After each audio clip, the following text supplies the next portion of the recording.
Alright guys, so this is review part 5 and we're almost done. So I went over these today, but let me go over them one more time. At a carnival, adult tickets cost $2.50 and student tickets cost $1.50. The total revenue from 28 ticket sales was $58. $58. How many adult tickets were sold and how many student tickets were sold? So first of all, there are two types of tickets. So there are adult tickets and there are student tickets.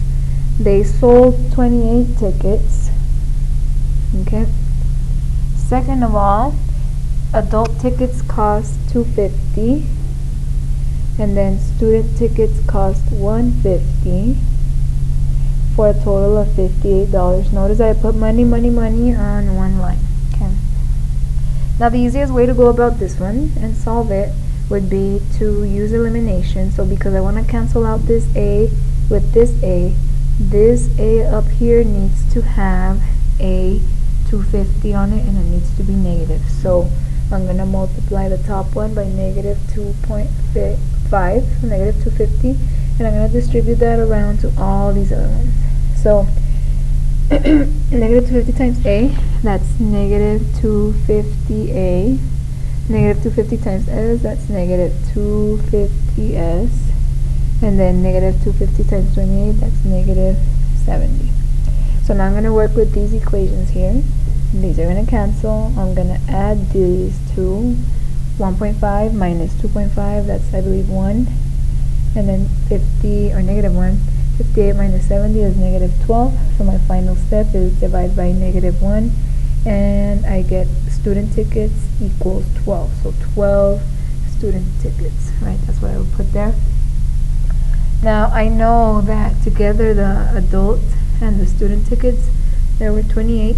So if there are 12 student tickets, I need to figure out how many of them were adult. So I'm going to subtract the 12 from the 28. So that's a minus 12. By the way, it looks kind of weird.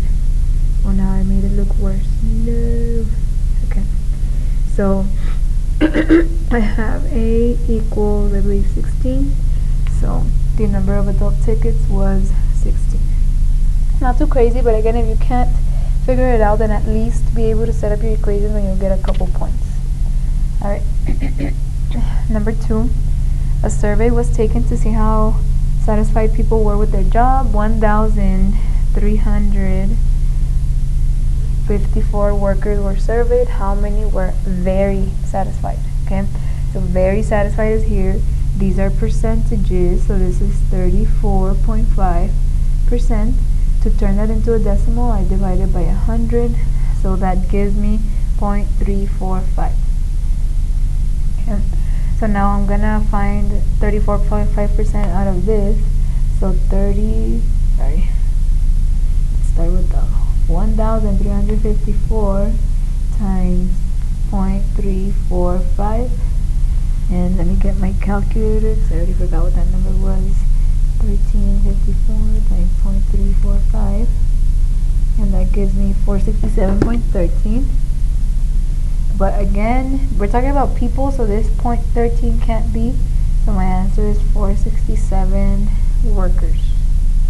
Alright. We have 4 more problems to go.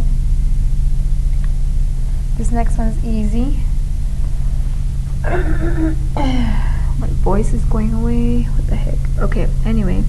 So you gave the cashier $50 and you were trying to pay $39.46. So you should have given you back $10.54.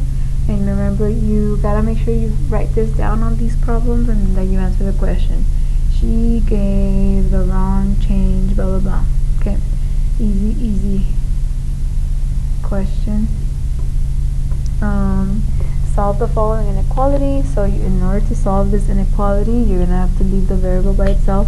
Start by doing minus 13, so we have negative 6h less than 7, divide by negative 6, and anytime you divide by a negative, you make sure that you flip the sign. Okay, now you gotta make a number line. Now again, this is your number line, so if you want negative 7/6 to be there, then 7/6 is there. I know that I'm shading on the greater than side, so this would be it. and it's an open interval, so I'm going to put a parentheses, or you can put an open circle. It's up to you. Okay. Almost done with review part 5, and we are on number 5, and we're supposed to factor. So this is the one where you have to check what multiplies and what adds. Okay, so what multiplies to this number and what adds to the middle. If you forget the order, think about AM in the morning. Okay, it doesn't make sense to say MA, right?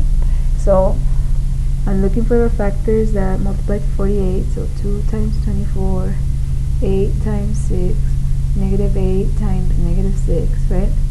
This one though adds to 26, not negative 14. This one adds to 14, not negative 14. These ones add to negative 14. Negative 14 is right there. So these are the ones that I need. So my answer is x minus 6, x minus 8. It doesn't matter which one you put first. Finally, we are on number 6. We're doing the last one. Review part 5, and we have these two equations. I'm gonna solve them by elimination, so I want to cancel this top one out by making sure that x has a negative 2. So this negative 2 cancels out with this 2. If that 2 was a 5, I will put a 5. If it was a 6, I'll put a 6, and so on. Okay. So I'm going to multiply the top one by negative 2. So I have negative 2x, and then I gotta multiply that one too. Positive 4y, and I gotta multiply this one too, equals negative 12.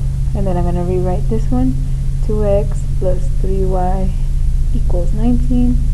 These are gonna cancel. I'm gonna add these. 4 plus 3 is 7. 12 minus 19 is positive 7. Negative 12 plus 19 is positive 7. Divide by 7. So y equals 1. Once you have the y, then you can easily find the x by substituting it back into the first one. Okay, so I know that y equals 1. 2 times 1 gives me 2, and then plus 2 plus 2, so x equals 8. Alright guys, so that's it for this video, and I should be making video or review part 6 shortly so that you can begin studying that. Again, there will be a practice test uploaded here.